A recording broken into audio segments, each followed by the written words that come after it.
Hallelujah. आइए हम सब जुड़ते हैं परमेश्वर के वचन के लिए, सभी एक मन होते हैं इस प्रार्थना के द्वारा। ओरा लाला बाका शानदारा बियारा बाकाला रबो रोगो यादंदारा बाका शानदरे बिखेरे लेरे बियारा बा। धन्यवाद धन्यवाद स्वर्गीय पिता परमेश्वर प्रभु। प्रभु जो वचन आए पिता परमेश्वर मेरे मुख में पिता परमेश्वर उसे अपनी जुबान अपना वचन अपना शब्द देना पिता परमेश्वर प्रभु। अपने पिता परमेश्वर अनुग्रह कृपा से पिता परमेश्वर सभी को आशीषित करना परमेश्वर। आने वाला हर एक समय पिता परमेश्वर जो समय है और जो वचन है पिता परमेश्वर वो सब प्रभु आपके समक्ष रखता हो पिता परमेश्वर। उसे सुनने वाले आशीषित हो परमेश्वर और पिता परमेश्वर वो फल लाए पिता परमेश्वर। ये सारी प्रार्थना प्रभु आपके जीवित पुत्र यीशु मसीह नासरी के नाम से करते सुन और कबूतर। आमीन आमीन आमीन हालेलुया। तो परमेश्वर का वचन बहुत अनमोल है, आमीन। उसकी कितनी भी व्याख्या की जाए वो सब कम है। आइए हम पहले यूहन्ना की पत्री में चलते हैं, वचन 1 में। यूहन्ना की किताब 1:1। आदि में वचन था और वचन परमेश्वर था, परमेश्वर के साथ था, वचन परमेश्वर था, यही आदि में परमेश्वर के साथ था।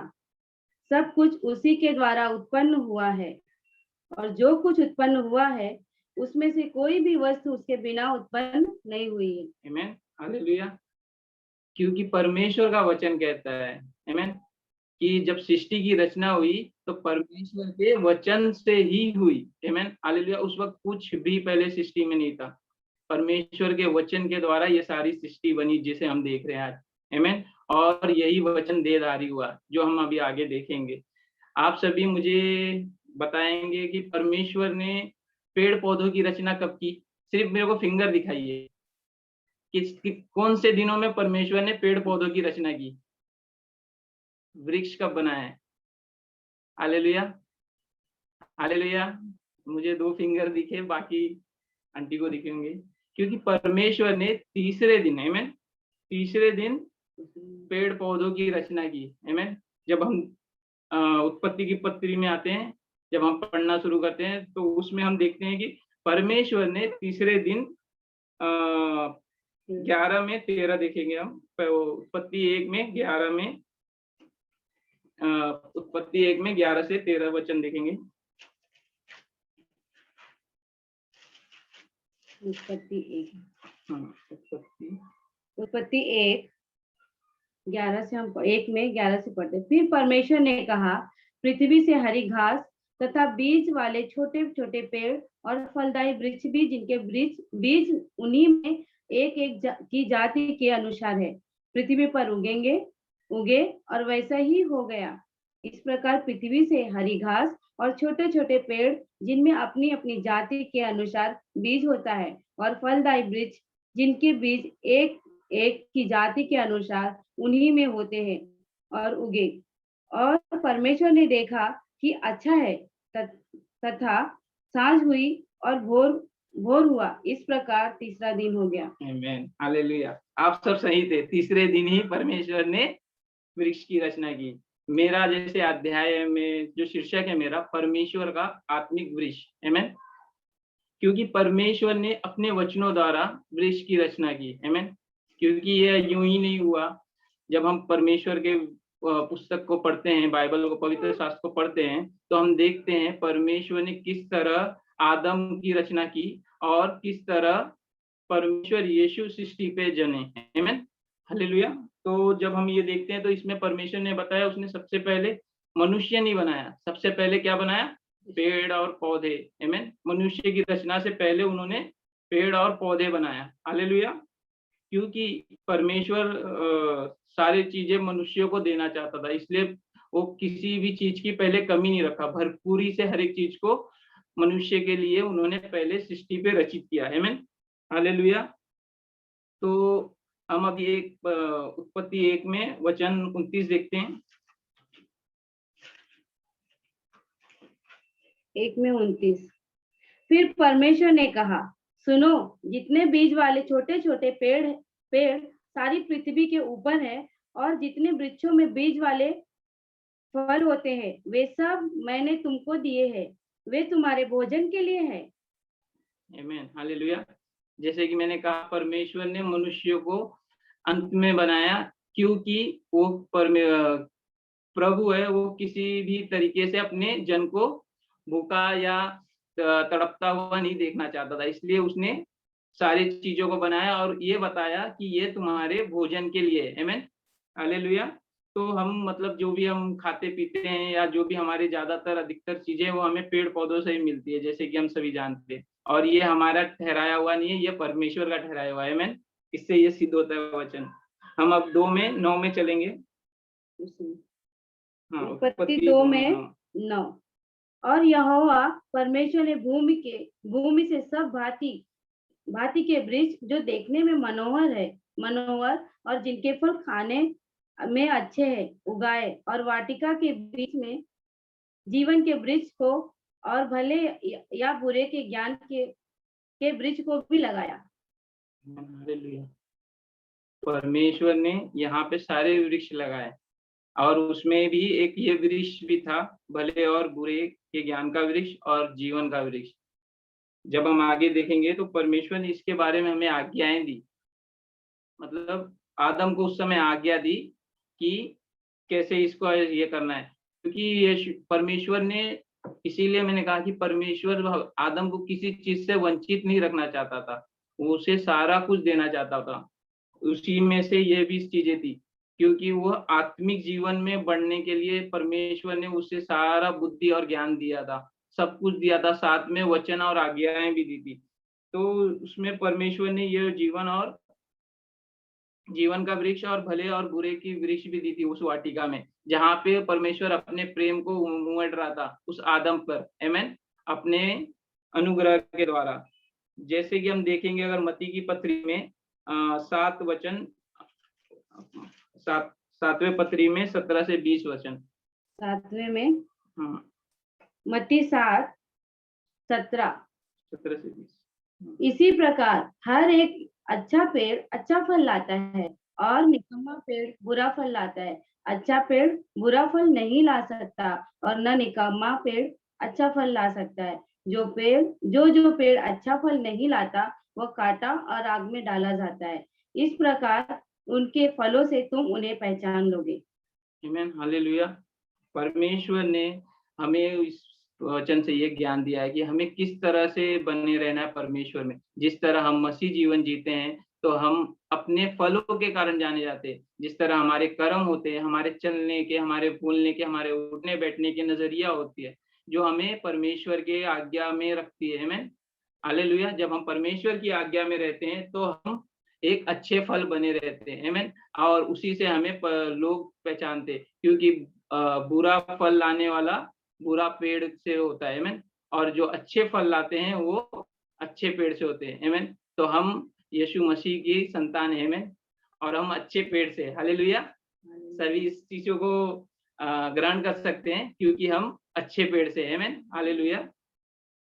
तो परमेश्वर ने यहाँ पे हमें बताया कि हमें हमारा फल कैसे होना चाहिए, हमारे हर एक चीजों के बारे में बताया कि हमें इस तरह से मसीह में बने रहना है। हमारे हर एक उठने बैठने नजरिए से परमेश्वर का अनुग्रह लोगों को दिखना चाहिए, इस तरह से हमें बताया। लेकिन परमेश्वर ने जब वो बुरे और भले वृक्ष वाटिका में दी, उसके साथ आज्ञा भी दी। आइए हम वचन में चलते हैं, उत्पत्ति 2 में 16 और 17 देखते हैं। और उत्पत्ति 2 16 और 17। और यहोवा परमेश्वर ने आदम को यह आज्ञा दी, तू वाटिका के सब वृक्षों का फल बिना खटके खा सकता है, पर भले या बुरे के ज्ञान का जो वृक्ष है उसका फल तू कभी ना खाना, क्योंकि जिस दिन तू उसका फल खाएगा उसी दिन अवश्य मर जाएगा। आमीन, परमेश्वर ने आदम को आज्ञा दी कि तू इस वृक्ष को ना खाना। आमीन, खाना क्या, छूना भी नहीं, यहाँ तक भी कहा था अगर तूने छुआ तो भी तू मर जाएगा। लेकिन परमेश्वर का इस वचन को हम देखेंगे अभी। वचन 3 में चलेंगे, किस तरह से आदम से मतलब यह गलती हुई। आमीन, देखेंगे हम वचन 3 1 से 3 तक। उत्पत्ति का किताब 3 में 1 से 3।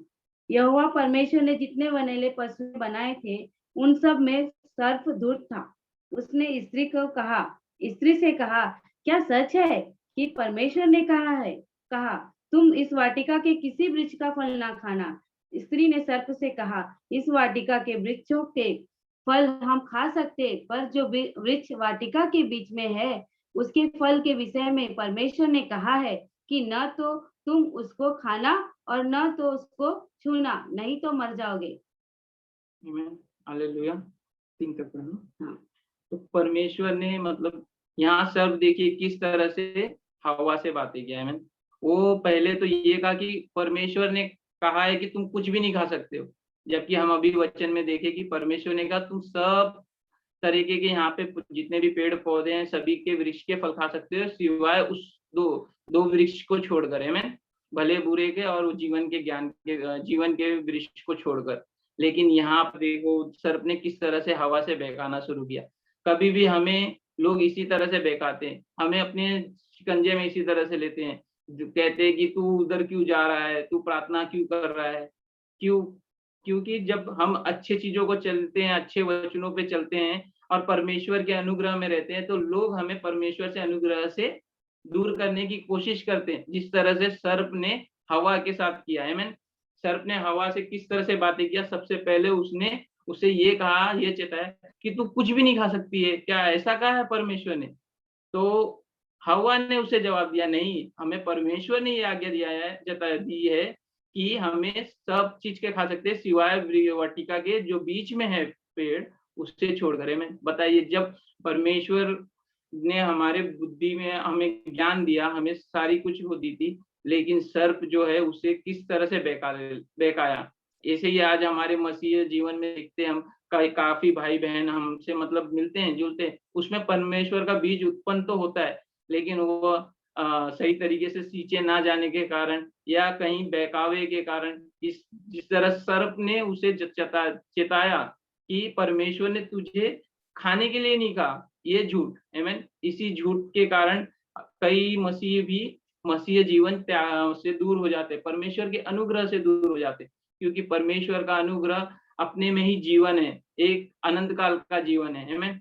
जिस तरह से हमने आदम को देखा कि परमेश्वर के साथ वो अनुग्रहित था, उस वक्त वाटिका में सारी चीजें उसके लिए परमेश्वर ने उपलब्ध करवाए थे, और परमेश्वर समय समय पर आकर उनसे मिलता और उनसे प्रेम और उनसे आराधना स्तुति और सारे कुछ मतलब उनसे प्रेम और अनुग्रह कृपा उन पे रखता अपनी। लेकिन इस सर्प के एक छलावे के कारण और हवा, जो हवा है उसने किस तरीके से अपने मतलब मोह मोह के कारण, लालच के कारण और ईर्ष्या के कारण अपने आत्मिक जीवन में आत्मिक जीवन को दूर पाया। आमीन। परमेश्वर के द्वारा दिए हुए जो आत्मिक जीवन है, उससे अपने आप को किस तरह से दूर कर लिया, सर्प के बहकावे में आके। आमीन। क्योंकि सर्प बड़ा दूर था, उसने उसे अपनी बातों से पहले फंसाया और उसकी के द्वारा वो इतना इसके अंदर प्रभाव हुआ कि वो आज्ञा को समझी नहीं। वचन 3 में देखते हैं 6, उत्पत्ति 3 में 6। अतः जब स्त्री ने देखा कि उस वृक्ष का फल खाने के लिए अच्छा और देखने में मन भाऊ और बुद्धि देने के लिए चाहने योग्य भी है, तब उसने उसमें से तोड़कर खाया और अपने पति को भी दिया, और उसने भी खाया। आमीन, हालेलुया। देखिए परमेश्वर के आज्ञा को किस तरह से सर्प ने बहकाया कि तुम उसमें मतलब खाओगे तो तुम परमेश्वर के योग्य हो, तुल्य हो जाओगी। यह उसके अंदर छलावा डाला और उसके मन में यह सारी लालच डाली कि ये बहुत उपयुक्त है, खाने के लायक पका हुआ है, दिखने में सुंदर है। उससे हर तरीके के छलावे में डालकर सर्प ने उसे भ्रमित कर दिया और वो भ्रम में आकर उसने पेड़ से तोड़ा और खाया। खाने के साथ में ही उसने आत्मिक जीवन के सारी चीजों को उसने जब उसने छुआ, उसी वक्त वो आत्मिक जीवन से दूर हो गई, परमेश्वर के उस आत्मिक जीवन से जो परमेश्वर के अनुग्रह और कृपा और दया पर उन पर बना हुआ था। आमीन। उसने तोड़कर उसे खाया और आदम को भी खिलाया। आमीन। अब दोनों ने तो खा लिया, परमेश्वर की आज्ञा तो तोड़ दी, लेकिन परमेश्वर हमारा भला है। हर हर चीजों के लिए उसने योजना बनाई थी कि आगे हम देखेंगे मत्ती की पुस्तक 13 में 32।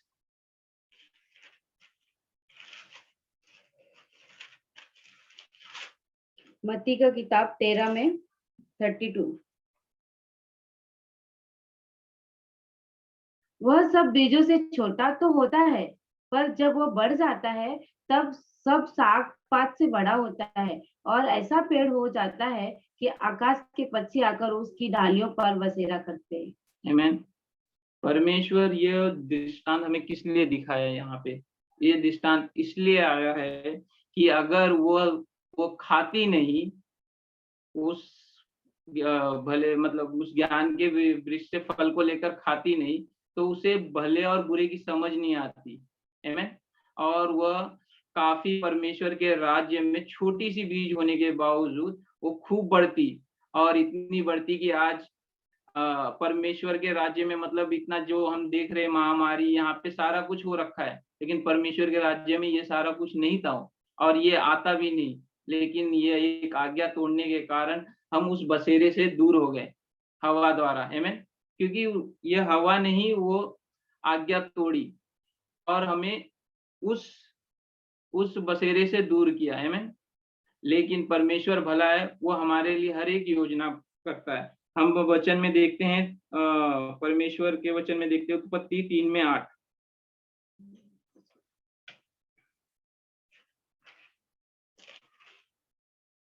उत्पत्ति 3 में 8।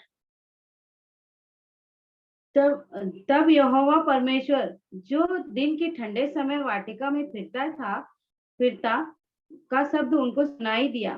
तब आदम और उसकी पत्नी वाटिका के वृक्षों के बीच यहोवा परमेश्वर से छिप गए। आमीन। हालेलुया। जो पहले बेख हटके परमेश्वर के समक्ष एकदम प्रेम से आनंद से आराधना करते हुए आते थे, वो छुप गए। ये होता है भले और बुरे का अंतर। जब उन्होंने वो वृक्ष के फल को खा लिया तो उनके अंदर ये समझ आ गई कि भलाई और बुराई क्या होती है।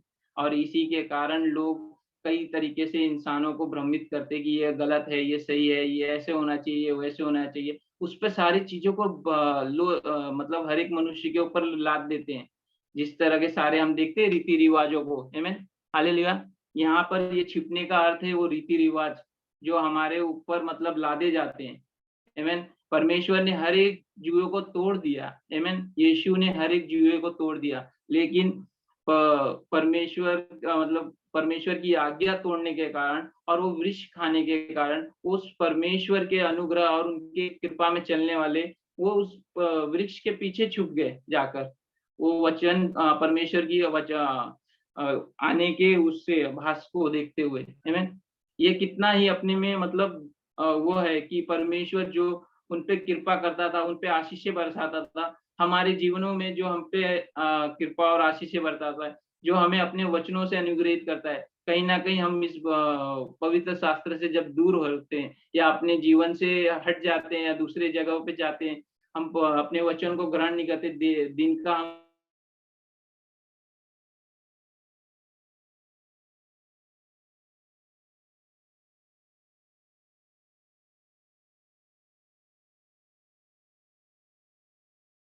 और आशीषित होना है।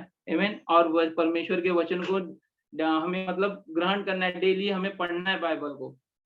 कहीं न कहीं हम इस तरह से परमेश्वर के वचनों से दूर हो जाते हैं और इसीलिए हमारे अंदर वो कृपा नहीं हो पाती परमेश्वर की।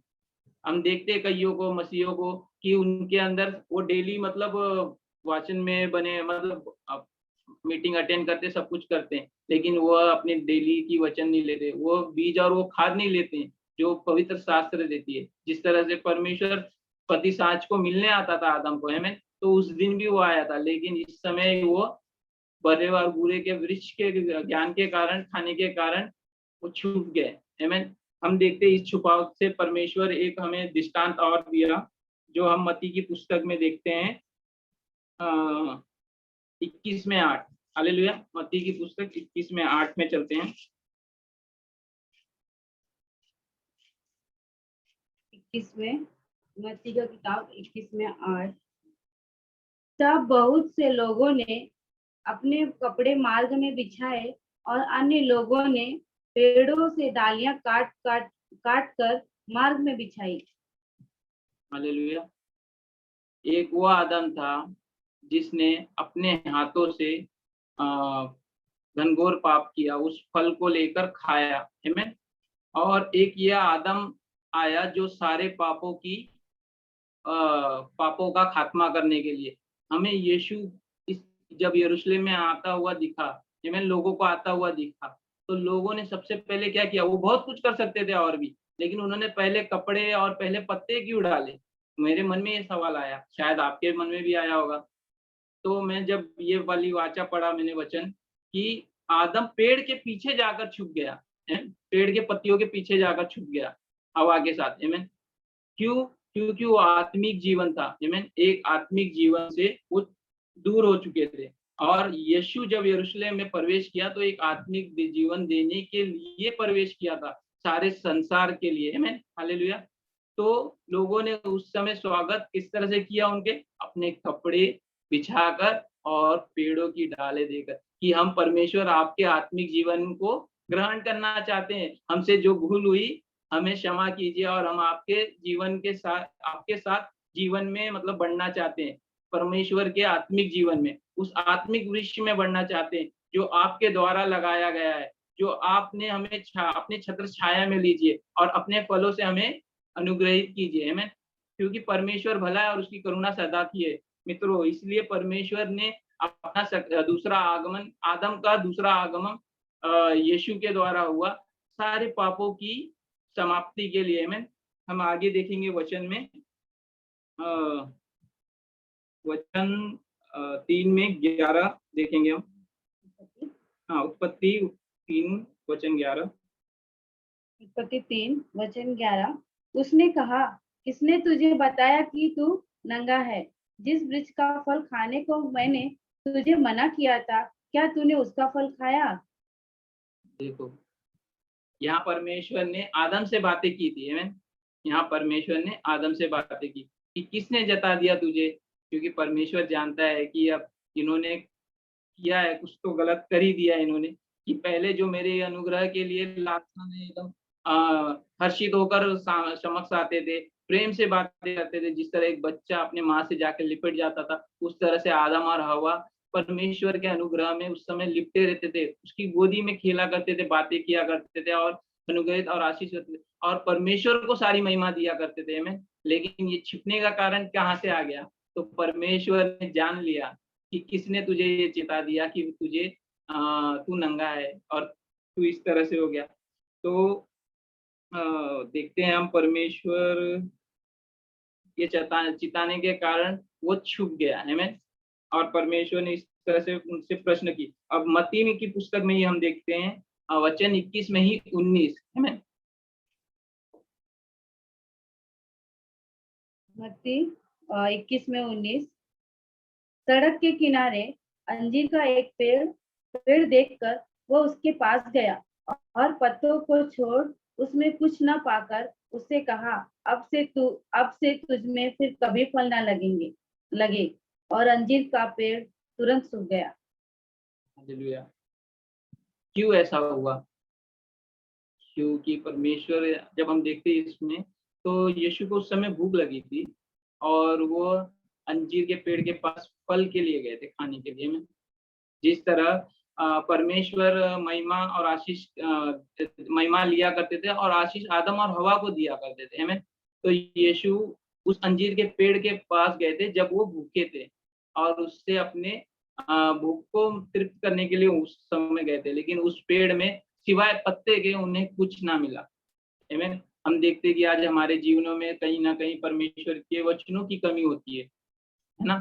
क्यों? क्योंकि हम परमेश्वर के इस आत्मिक ज्ञान को नहीं लेते हैं। इस बाइबल में लिखे हुए हर एक शब्द मोती से भी अनमोल है। आमीन। उसी के कारण उस हम परमेश्वर के उस अनुग्रह कृपा से वंचित रह जाते हैं। वो हमारी ही मूर्खता के कारण, जिस तरह से वो छुपे थे उस वक्त परमेश्वर से, हमारे लिए परमेश्वर ने सारी कुछ दिया है। बोला ये जीवन की पुस्तक है, इसमें तुम बने रहोगे तो तुम अनंत काल का जीवन पाओगे। लेकिन मनुष्य इस वचन के जीवन जो वचनों में जीवन है, उसे लेने से कहीं न कहीं कतराता है या छुपता है। आमीन। जिस तरह से वो आदम छुप गए थे परमेश्वर के अनुग्रह आहट को देखते हुए, उसी तरह हम भी इस वचन से कहीं न कहीं छुपे हुए रहते हैं। लोगों से हम मतलब कहीं न कहीं परमेश्वर के हर एक कृपा को लेने से कतराते हैं। आमीन। क्यों? क्यों ऐसा होता है? आमीन। परमेश्वर का वचन कह रहा था वहाँ पर कि वह वृक्ष ने फल नहीं दिया। आमीन। और फिर परमेश्वर ने क्या किया उस वृक्ष के साथ? जिस तरह से परमेश्वर ने उस वृक्ष के साथ किया, आदम हम देखेंगे अभी आगे कि आदम के साथ क्या होता है परमेश्वर ने किया। उसी तरह परमेश्वर ने वहाँ पर दिखाया कि उस पेड़ को पूरी जो हरियाली भरी हुई थी, तुरंत उसने परमेश्वर ने सिर्फ वचन दिया उस पे कि तू सूख जाए और तुझ में कभी फल ना लगे। और वो पेड़ पूरी तरह से सूख गया और चेले देखकर अचंभित किए इसको कि ये कैसे हो गया? आमीन। हम देखते हैं अभी वचन अ, 3 में उत्पत्ति 3 में 17। और आदम से उसने कहा, तूने जो अपनी पत्नी की बात सुनी और जिस वृक्ष के फल के विषय में मैंने तुझे आज्ञा दी थी कि उससे तू उसे न खाना, उसको तूने खाया, इसलिए भूमि तेरे कारण शापित है। तू उसकी उपज जीवन भर दुख के साथ खाया करेगा। Hallelujah, hallelujah. यही कारण है कि हम परमेश्वर के आज्ञा में नहीं बने रहते हैं, तो हमारे साथ हर एक दुखी भरा निवाला मिलता है हमें। हम परमेश्वर के उस अनुग्रह और कृपा को नहीं पा पाते, जो हम पर परमेश्वर ने की है। वह दया किया है, वो उसने अनुग्रह दिया है, लेकिन हमारे ही पापों के कारण उसे हम खो दिए थे। जैसे कि हम जब देखते हैं परमेश्वर के वचनों में हम बने नहीं रह पाते हैं। कई लोग हमारे मतलब जब हम बीज बोने जाते हैं, तो देखते हैं कई लोग वचन को लेते तो हैं, लेकिन उसमें बने नहीं रह पाते। क्यों नहीं बने रह पाते हैं? क्योंकि उसमें कहीं न कहीं उस उस श्राप सर्प के डाले हुए कानों में जो बातें थी आदम में, वो कहीं न कहीं अभी भी उनके कानों में गूँज रही है। आमीन। और उस गुंजनाहट के कारण वो परमेश्वर के वचन से वंचित है। आमीन, हालेलुया। ये बहुत बहुत गहरा रहस्य है कि परमेश्वर ने मतलब अ, बताया कि यहाँ पर कि क्यों क्यों आज भी मतलब वचनों से लोग वंचित है। क्योंकि आज भी सर्प के बोले हुए वह कानों में लोगों के हैं। मोह माया और जिस तरह से उसने आदम को हवा को बहकाया था, आमीन। उसी बहकावट में आज भी कई लोग पड़े हुए हैं।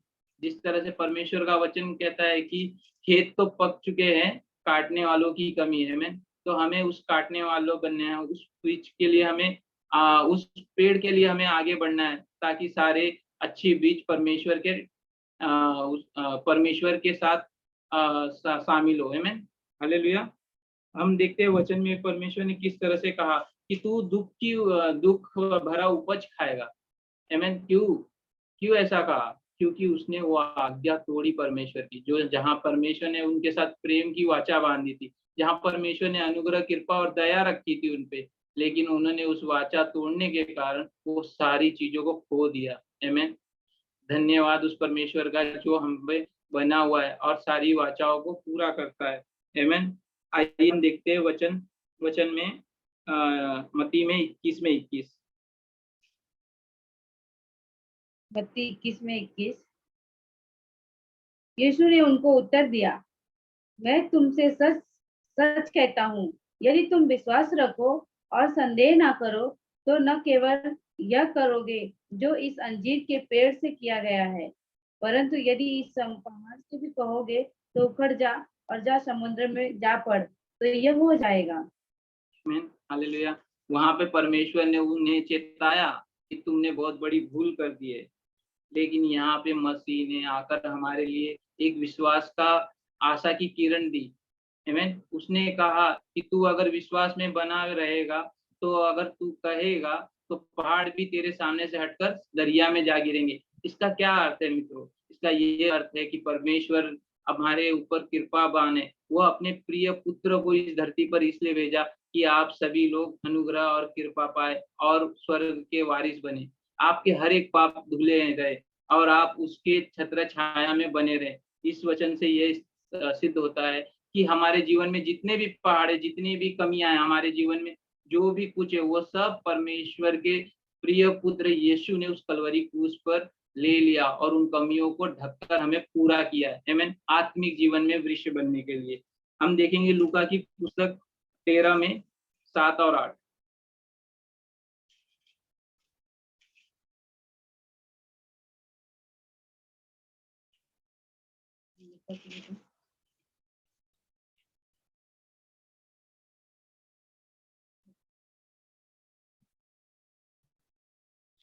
लूका 13 में 7 और 8।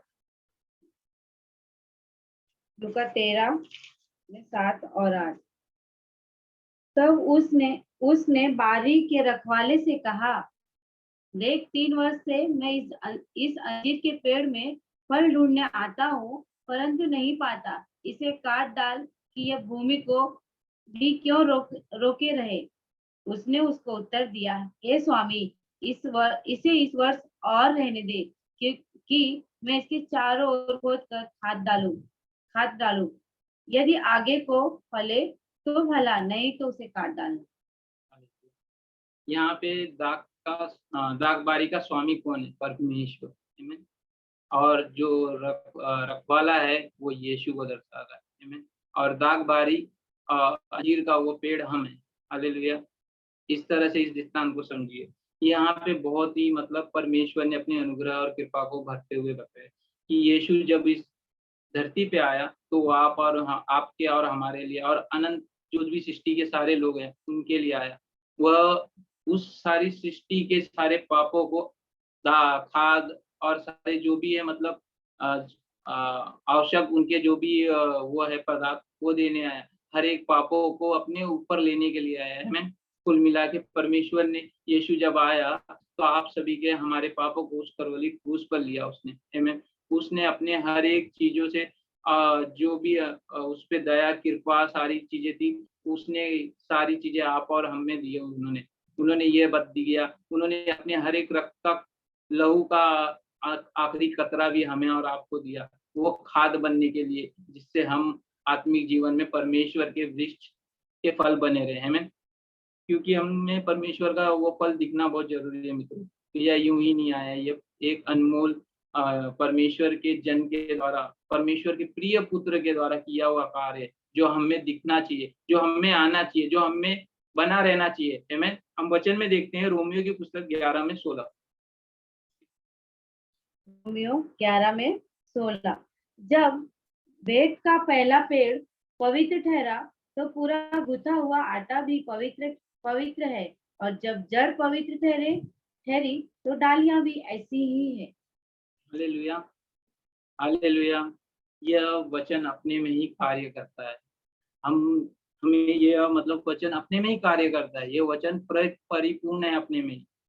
जिस तरह यीशु मसीह हमारे लिए गूथा गया, उस पे कोड़े बरसाए गए, हमारे ही पापों के कारण उस पे ताड़ना पड़ी, उसे हमारे ही हर एक गुनाहों के कारण उस पे हर एक तरह की वेदना सहनी पड़ी है। वो सारी चीजों को अपने ऊपर लेते हुए उस काटी के क्रूस पर, आमीन, उस काटी के क्रूस पर अपने लहू के हर एक कतरे को देते हुए हमसे यही चीज कहा। क्या कहा उसने? हमसे हमारे लिए सारे पापों की क्षमा मांगी उसने। किसके समक्ष? परमेश्वर के समक्ष। और परमेश्वर से यही कहा, इन सभी को माफ करना, ये क्या कर रहे हैं ये नहीं जानते। आमीन। परमेश्वर यीशु द्वारा हम अनुग्रहित और कृपा हैं। वो हम पे कार्य करता है अपने उस असीम प्रेम के द्वारा जो जीवन का वृक्ष है। आमीन। आत्मिक वृक्ष है। हम सभी को उसने उसमें गूंथा है, अपने उसी पेड़ में रखा हुआ है। हम उसी पेड़ के पत्ते हैं। आमीन। जिस तरह से अगर जड़ पवित्र है, जिस तरह वचन में लिखा हुआ है कि जड़ पवित्र है तो पेड़ का हर एक तना गूथा नहीं। लास्ट टाइम जब जड़ पवित्र ठहरी तो डालियां भी ऐसी ही हैं। आमीन। तो हमारा जड़ क्या है? हमारा जड़ यीशु मसीह। आमीन। और हम सब डालियां और पत्ते और सब कुछ है। हम में वो फल दिखते हैं, हम ही वो फल है जो परमेश्वर हमारे अंदर रहकर वो कार्य करता है। वो लहू जब धरती पर गिरा तो वो सींचा गया, उस धरती पे वो सींचने के कारण वो हमें आज भी बना हुआ है। आमीन। वो जीवित रखता है, आज भी हमें कार्य करता है। उसी के कारण हम अनुग्रहित होते हैं, उसी के कारण हम कृपा कर सकते हैं, उसी के कारण हम आशीषित होते हैं। आमीन, हालेलुया। वो हमें बना हुआ है। आप इस चीजों को परमेश्वर के उस प्रेम में देखिए कि वो आपको सींच रहा है। आप आज भले ही छोटे से बीज भले हो, या आज हम छोटी सी डालियां क्यों ना हो, लेकिन हम कल के वृक्ष हैं। कल हम बड़े होंगे, फल लाएंगे, पेड़ लाएंगे। हम वचन में देखते हैं प्रकाशित वाक्य 2:7। प्रकाशित वाक्य 2:7, जिसके कान हो वह सुन ले। मैं फिर से कहती हूँ, जिसके कान हो वह सुन ले कि आत्मा कलीसियाओं से क्या कहता है, कि जो जय पाए मैं उसे उस जीवन के पेड़ में से जो परमेश्वर के स्वर्गलोक में है फल खाने को दूंगा। धन्यवाद, हालेलुया। ये वचन परमेश्वर का क्या कह रहा है, देखिए। जिसके कान हो वह सुन ले कि आत्माओं कलीसियाओं से क्या कहता है, जो जय पाए मैं उसे उस जीवन के पेड़ में से जो परमेश्वर की स्वर्गलोक में है फल खाने को दूंगा। आमीन, हालेलुया। तो यहाँ परमेश्वर का वचन साफ प्रीति से कहता है, आमीन, कि हमें उस स्वर्ग लोक में फल खाने देंगे वो परमेश्वर। क्यों? क्योंकि हम जय पाए। कैसा जय पाए? यहाँ किस प्रकार के जय के बारे में कह रहे हैं परमेश्वर? ये बहुत समझने वाली बात है मित्रों। हमें परमेश्वर यीशु को उसके जीवन के अनुसार हर एक किए हुए कार्य को अपने समक्ष रखना है। जिस तरह से उसने हर एक चीजों पे जय पाई, उसी तरह आप भी जयवंत हो। आप भी जयवंत से बढ़कर हो। उसी वचन के द्वारा जिस तरह से वो कार्य करता है, अपने हर एक परमेश्वर ने अपने अनुग्रह के द्वारा हर एक पापों को दूर किया, हर एक लोगों के अंदर से सारी चीजों को दूर किया जो उनमें पाप का है। उसने कभी पापियों से घृणा नहीं की, उसने सिर्फ पाप से घृणा की। दोस्तों, आप और हम सभी को उस पाप से घृणा करना है और परमेश्वर के द्वारा साथ वो जीवंत बनना है। आमीन। और हम सभी लोग परमेश्वर के साथ उस स्वर्ग में, उस फल में शामिल होंगे खाने में, आमीन, जो परमेश्वर ने रख रखा है उस स्वर्ग लोक में हम सभी के लिए। आइए सभी एक छोटी प्रार्थना में प्रार्थना करते हैं। आइए। धन्यवाद, धन्यवाद पिता परमेश्वर प्रभु, अपनी असीम करुणा और दया के लिए पिता परमेश्वर। इस आत्मिक वृक्ष में पिता परमेश्वर हम सभी को अपनी कृपा के द्वारा रखने के लिए प्रभु आपने हमें उस वृक्ष में रखा है प्रभु, जहाँ पर प्रभु आप हमारे जीवन पिता परमेश्वर, आप हम पे कृपा और आशीष बरसाते हो पिता परमेश्वर प्रभु, ताकि हम ना आशीष रहे, जगत का हर एक कोई आशीषित हो। जिस तरह परमेश्वर आपने हम पे पिता परमेश्वर आशीष करने के लिए उस क्रूस पर प्रभु अपने रक्त के हर एक कण को प्रभु धरती पर दिया पिता परमेश्वर, और हम सभी को पिता परमेश्वर पापों के धो दिया पिता परमेश्वर प्रभु। और अपनी उस तीसरे दिन पिता परमेश्वर, हाँ वही तीसरा दिन परमेश्वर जो प्रभु अपने पौधों को रचा, उसी तीसरे दिन पिता परमेश्वर आप जी उठे पिता परमेश्वर, और स्वर्ग के वारिस हमें बनाने के लिए पिता परमेश्वर आपने पवित्र आत्मा दिया पिता परमेश्वर प्रभु, ताकि आपके वचनों को प्रभु हम बुद्धि से और ज्ञान से और आपके अनुग्रह और कृपा में प्रभु ग्रहण कर सके पिता परमेश्वर। आपके पवित्र आत्मा हमें सिखाए पिता परमेश्वर प्रभु, उससे पिता परमेश्वर आप खत डालकर पिता परमेश्वर और ऊंचा बढ़ाते पिता परमेश्वर, ताकि हर एक जन इसमें आकर पिता परमेश्वर बसेरा बनाए प्रभु और बसे पिता परमेश्वर प्रभु। धन्यवाद पिता आपके हर एक करुणा और दया के लिए पिता परमेश्वर प्रभु, आपके पिता परमेश्वर उस कृपा के लिए पिता परमेश्वर जो आप करवली क्रूस पर देकर पिता परमेश्वर प्रभु तीसरे दिन जी उठकर प्रभु हमारे साथ अनुग्रह और कृपा में बांधी पिता परमेश्वर की जगत के अंत तक आप हमारे साथ बने रहोगे पिता परमेश्वर प्रभु, और हम आपके द्वारा 1 गुना नहीं 100 गुना फल लाएंगे पिता परमेश्वर आपकी इस वचनों द्वारा प्रभु। सारी प्रार्थनाएं आपके जीवित पुत्र यीशु मसीह नासरी के नाम से करता हूँ, सुन और कबूल कर। आमीन आमीन आमीन। हालेलुया।